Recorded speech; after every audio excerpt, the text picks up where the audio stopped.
بسم الله الرحمن الرحيم.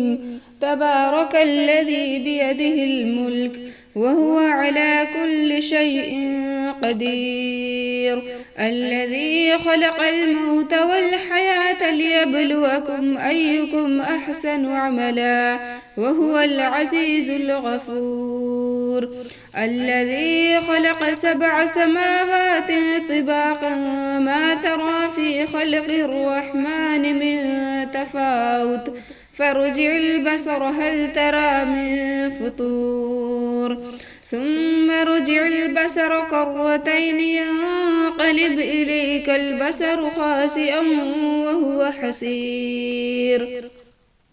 ولقد زينا السماء الدنيا بمصابيح وجعلناها رجوما للشياطين وأعتدنا لهم عذاب السعير.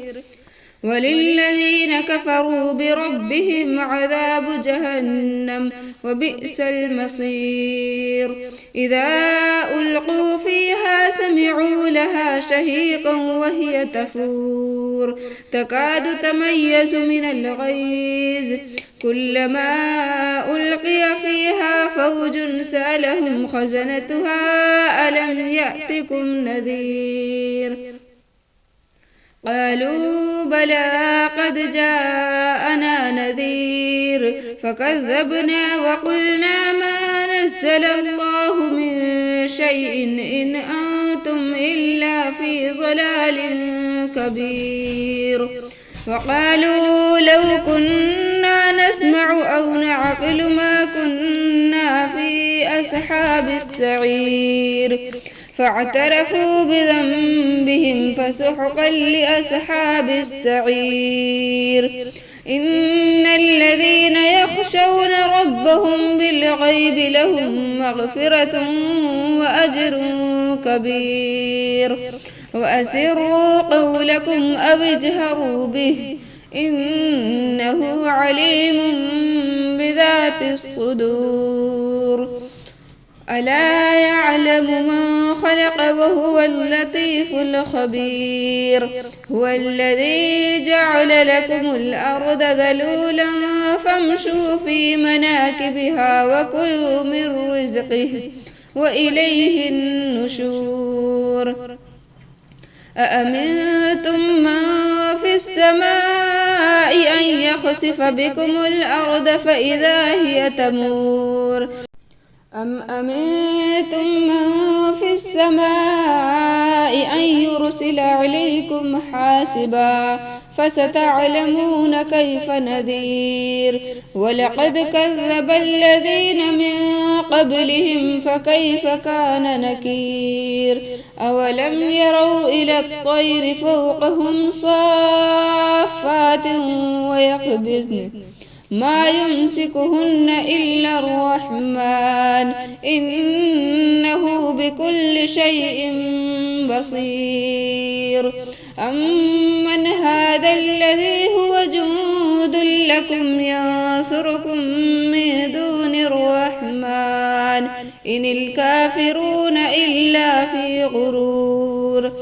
أمن هذا الذي يرزقكم إن أمسك رزقه بل لجوا في عتو ونفور.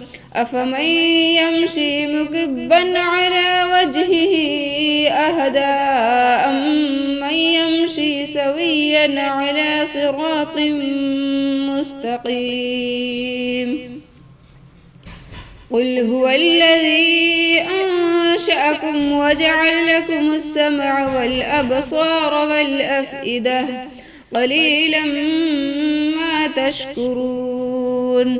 قل هو الذي ذرأكم في الأرض وإليه تحشرون. ويقولون متى هذا الوعد إن كنتم صادقين. قل إنما العلم عند الله وإنما أنا نذير مبين.